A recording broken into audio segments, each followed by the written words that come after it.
నెల 9వ తారీఖు నుంచి రాష్ట్ర ప్రభుత్వం చేపట్టిన మహాలక్ష్మి ఉచిత ప్రయాణం మహిళలకి, ఆడపిల్లలకి, అదేవిధంగా థర్డ్ జెండర్కి టీఎస్ఆర్టీసీ యాజమాన్యం చాలా సక్సెస్ఫుల్గా ఇంప్లిమెంట్ చేయడం జరుగుతుంది. చాలా చోట్ల అనూహ్య స్పందన వచ్చింది. రికార్డ్ స్థాయిలో ప్రయాణికులు మా బస్సులో ప్రయాణం చేయడం జరుగుతుంది. బట్ ఈ ఒక పథకం ఇంప్లిమెంట్ చేయడంలో యాజమాన్యానికి, ముఖ్యంగా మన సిబ్బంది కూడా కొన్ని సమస్యలు తెలియెత్తుతున్నావు.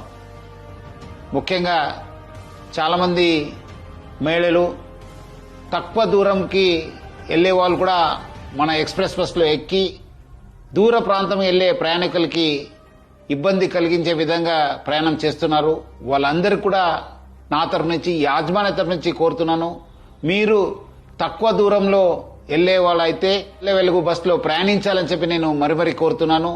అదేవిధంగా కొంతమంది మహిళలు స్టేజ్ కాకుండా మధ్యలో, రోడ్ మధ్యలో ఆపడము, లేదంటే ఎక్కడ కావాలో అక్కడ ఆపండి అని చెప్పి అడుగుతున్నారు. దీనివల్ల కూడా చాలా దూర ప్రాంతంలో వెళ్లే వాళ్ళు కూడా చాలా ఇబ్బంది కలుగుతుంది.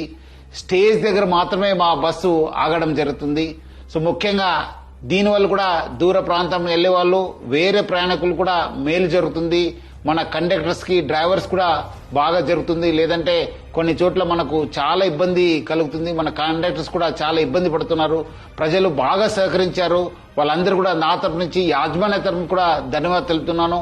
వచ్చే రోజు కూడా ఈ ఒక స్కీమ్ ని ఇంప్లిమెంట్ చేయడానికి మహిళలు, ఆడపిల్లలు, థర్డ్ జెండర్ వాళ్ళందరూ కూడా సహకరించాలని చెప్పి నేను మరీ యాజమాన్య తరఫు నుంచి అందరు కోరుతూ, మహిళా లోకానికి, ఆడపిల్లలకి, థర్డ్ జెండర్ అందరూ కూడా నేను యాజమాన్య తరఫు నుంచి కూడా సహకరించేందుకు పేరుగా ధన్యవాదాలు తెలుపుతున్నాను.